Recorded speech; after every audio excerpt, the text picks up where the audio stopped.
Setelah lama vakum di konten analisa fundamental, akhirnya kita kembali lagi di analisa fundamental kali ini.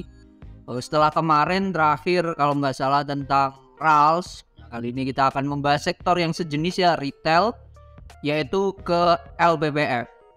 Biasanya kita membahas tentang PI-nya, tentang PBV-nya itu di akhir. Cuman di kali ini kita akan bahas di awal.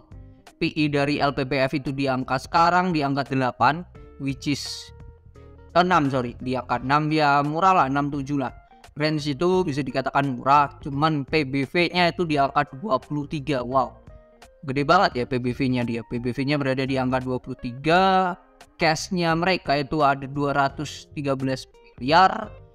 Harganya kalau kita mundurkan 1 tahun itu sudah naik 14%.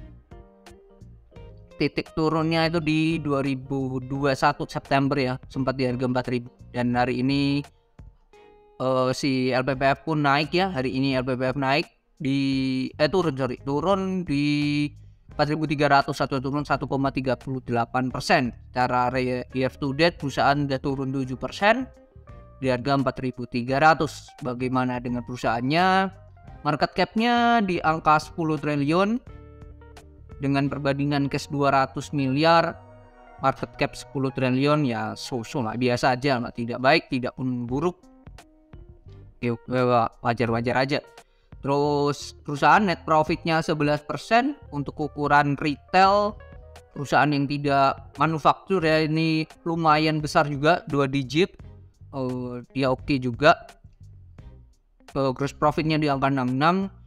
Memang kalau teman-teman perhatikan untuk perusahaan retail ya, di mana dia tidak melakukan manufaktur produknya, pasti akan terpangkas bebannya itu di operasional pasti. That's why dia dari gross profit ke net profit ini kegerusnya lumayan banyak, 50% sendiri. ROE perusahaan 356, karena ROE ini kan dibandingkan dengan equity-nya ya. Equity-nya atau modalnya, sedangkan return-nya ya lumayan besar di tahun ini, di kuartal ketiga. Bagaimana laporan keuangannya untuk LPPF di kuartal ketiga? Secara keseluruhan bahkan net profit dari perusahaan ini naik gila-gilaan dibandingkan tahun lalu. Tahun ini capai ini dalam juta 1,05 T, sebelumnya hanya 400 miliar. Jadi bisa dikatakan naik labanya 140% ya. Luar biasa ya untuk perusahaan retail, menunjukkan bahwa memang sudah tidak ada pandemi lah ya, bisa dikatakan, karena masuk mall sudah tidak dibatasi lagi seperti waktu awal-awal setelah Covid ya, 2021 awal. That's why labanya di 2022 ini naik gila-gilaan ya. Naik gila-gilaan. Bahkan ini di sini di salesnya sendiri ini pun sudah naiknya luar biasa ya, yaitu di penjualan eceran dia naik, penjualan konsinyasi dia naik, pendapatan jasa pun naik. Kalau di total secara sales atau secara pendapatan itu kenaikannya mencapai, dikurangi 4084 782 dibagi 4084 782 kali 100, naiknya 21,5. Untuk perusahaan sebesar ya LPPF, ini kenaikannya masih 2 digit, luar biasa sih. Bukan karena luar biasanya perusahaan ini masih bisa growth luar biasa, tapi lebih ke kenaikan atau peralihan dari saat Covid ke normal ini sudah mulai sangatlah terasa. Terus apalagi yang membuat dia naik sangat signifikan? Keuntungan lainnya atau keuntungan bersihnya itu capai 261 miliar, sebelumnya hanya 32 M. Oke, itu oke. Lalu perusahaan termasuk bisa ya mengontrol dari beban COGS-nya itu sebelumnya 1,4 T, sekarang 1,5, naik tipis. Tapi dengan kenaikan sales yang luar biasa 21%, kenaikan ini bisa diapresiasi sih. Bisa diapresiasi. Oke, perusahaan oke lah. Perusahaannya ini oke, mulai oke. Lalu kalau kita dari kasnya ini turun ya, dibandingkan akhir tahun 2021, sebelumnya 600 M, sekarang hanya 200. Bahkan kalau kita cek di note nomor 4 untuk kasnya sendiri, kas dari si LPPF mayoritas dalam bentuk rupiah, dolar hanya minor banget dan tidak ada di deposito, jadi kurang oke lah menurut saya, not good lah untuk pembagian ini. Untuk persediaan semuanya ini barang-barang ya, namanya dia tidak perusahaan manufaktur, tidak perusahaan yang bisa dikatakan membuat produknya sendiri ya. Jadi dia hanya bisa dikatakan reseller atau menjual produk-produk yang sudah ternama. Ini ya barang-barang yang siap dijual semua, itu pakaian pria, produk anak-anak, pakaian wanita, sepatu, dan you name it lah di sini. Ini ada penurunan tipis, tapi ini kalau jadi ya, kalau ini terjual ya jadi duit 857 miliar, hampir 1 T. Oke, itu persediaannya oke-oke aja, tidak ada yang masalah. Lalu apa lagi ya, kalau liabilitas, nah ini liabilitasnya mungkin ya yang agak perlu dicermati, yaitu dia dalam jangka pendek ada pinjaman bank sebesar 130M. Cuman kalau kita bandingkan dengan kasnya, pinjaman jangka pendek ini, pinjaman bank ini bisa ketutup hanya dengan kasnya doang. Hanya dengan kasnya doang sudah bisa ketutup perusahaan ini, utangnya ya. Mungkin itu bisa dikatakan beban yang mendesak ya. Ya kalau kita cek beban pinjaman ini terhadap bank apa ya.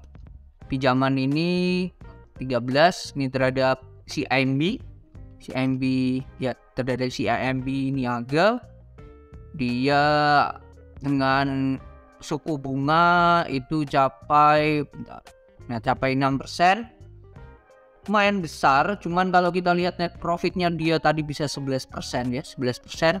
Net profit marginnya bisa dikatakan pinjaman ini sangatlah ketutup sih, dan ini hal yang positif ya. Jadi dalam usaha, dalam bisnis kita berhutang pun oke-oke aja, asal kita bisa membayar bunganya ya, bisa menghasilkan hutangan kita itu menjadi laba yang berkali-kali lipat, bahkan net profitnya bisa menutup dari si bunga dari pinjaman tersebut. Ini oke-oke aja sih kalau dibandingkan dengan kasnya. Cuman kalau dari perbandingan kasnya dari arah deposito terus mata uang asing, ini sangatlah kurang sih. Oke, mungkin itu perusahaan ini oke-nya di pendapatannya ya, pendapatannya mulai naik luar biasa. Padahal seringnya kalau kita perhatikan di sektor-sektor retail ini ada momentum di mana mendekati hari raya. Mendekati hari raya itu bisa dikatakan menjadi habit tersendiri di Indonesia.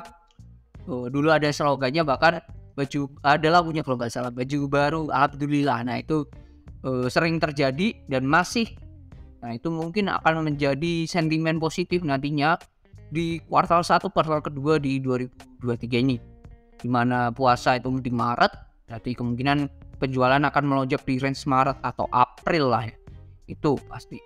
Cuman tantangannya, nah ini tantangan dari perusahaan LPPF sendiri adalah munculnya atau maraknya e-commerce ya, e-commerce dari TikTok Shop, Shopee dan kawan-kawan. Nah ini menjadi kompetitor sendiri untuk Matahari. Saya belum tahu ya apakah Matahari punya aplikasinya sendiri. Pasti punya sih perusahaan sebesar Matahari. Cuman apakah bisa booming, bisa jalan online mereka bersamaan dengan offline mereka, itu sih tantangannya.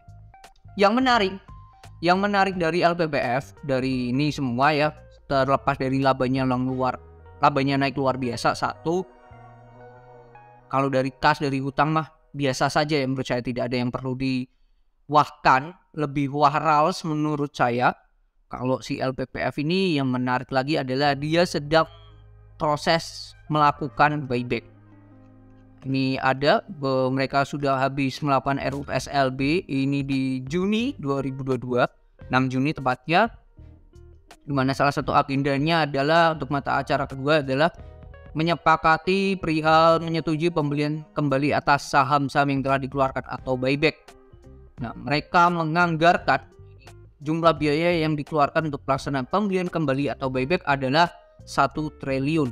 Dan jangka waktunya itu sampai 5 Desember 2023. Nah ini jadi sentimen yang oke untuk perusahaan, bahwa perusahaan ini pasti akan menilai ada something ya menurut saya ya. Kenapa perusahaan bisa jor-joran besar melakukan buyback, pengen melakukan buyback. Pasti mereka memikirkan perihal harga sahamnya ini bagi mereka ini murah, sesimpel itu.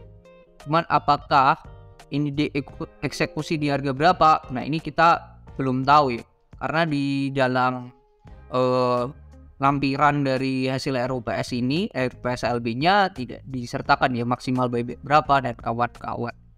Itu mungkin PR-nya tersendiri ya. Dan di prospektus saya mengecek belum ada ya, prospektusnya tadi saya cek juga belum ada maksimal buyback-nya mereka di harga berapa sih. Mungkin itu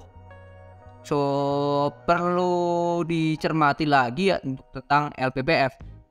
Melihat itu tadi dari P-nya yang masih murah tapi BBV-nya mahal, lalu dari kas dan liabilitasnya bisa dikatakan biasa saja, tidak ada something yang oke, tapi perusahaan bisa menghasilkan pendapatan yang luar biasa di kuartal ketiga dengan tantangan atau momentum yang lagi sedang mau oke lah ya, yaitu menjelang event tahunan yang menurut saya itu di Lebaran nanti yang seringnya akan memacu labanya.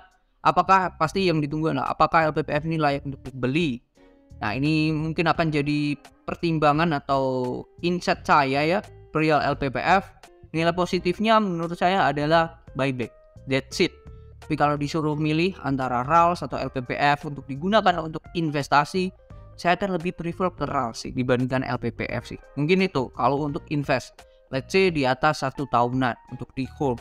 Tapi untuk momentum di 2023 ini mereka melakukan buyback, terus nanti akan adanya Lebaran juga.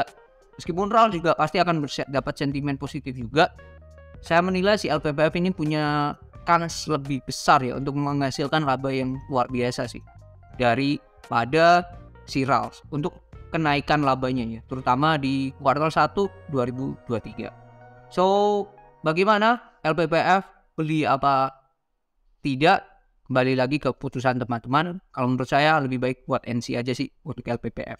Nggak semua yang baik itu dibeli dan nggak semua yang biasa-biasa aja kita lewatkan. Tapi perlu kita cermati. Mungkin bisa kita gunakan untuk keputusan yang lain.